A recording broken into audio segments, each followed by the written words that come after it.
Thanks very much. Cincinnati city leaders had a meeting today to talk about how well they're doing getting people off the streets in this bitter cold. Emergency shelters opened at 9. Local 12's Paula Toti is outside Prince of Peace Church in Over the Rhine, where volunteers had a rather busy day. Paula. Oh, they've been busy so many places today, Rob. We've actually been driving around from Lawrenceburg to here and Over the Rhine, and a shelter operated by City Gospel is actually full, but they are taking people at the drop-in center just not far from here on 12. So both of them have shelters that are opening at 9 o'clock in the evening, special winter shelters. And I think they're doing a good job of getting people off the streets. And here's why. Someone was driving by and stopped to talk to me and said they were actually going around with hot drinks, hot chocolate, blankets, looking for homeless people.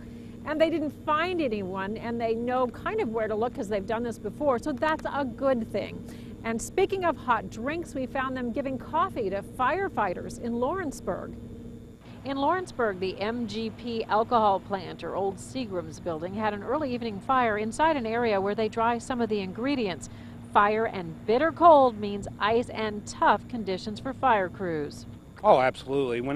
Anytime we're dealing with water in freezing weather, that's always a big problem for us. And also to the manpower, they can get taxed with their equipment. In Cincinnati, the day began with the fire, police, and Greater Cincinnati Homeless Coalition people, among others, giving a progress report to city leaders on how the community is doing, keeping people safe in the bitter cold. You know, we're doing better than in past years. We have a winter shelter that is now open every single night of winter through the end of February.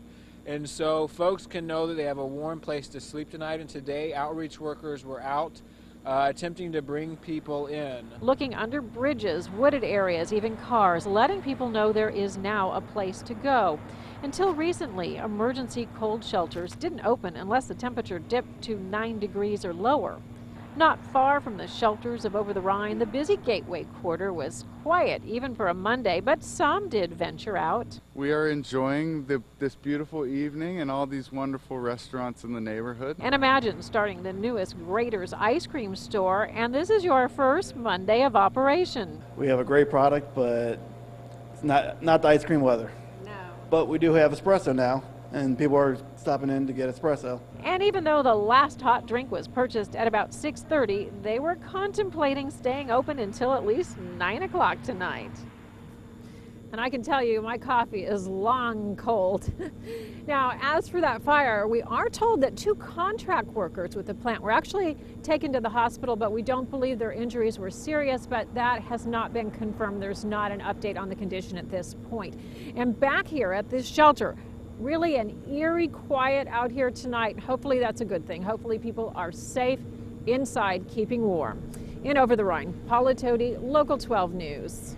Paula, what are the winds like tonight where you are? I have to say it's not that bad, all things considered, okay? Because I've been in worse. I've lived in Green Bay where the wind whips. I'm just going to say it's so bad that your nose hairs freeze instantly. We're not quite to that level. Very well put, Paula. Thank you Okay. very much. The winter shelters are open until 6 a.m. Men, women, and children are all welcome. You do not need to show an ID.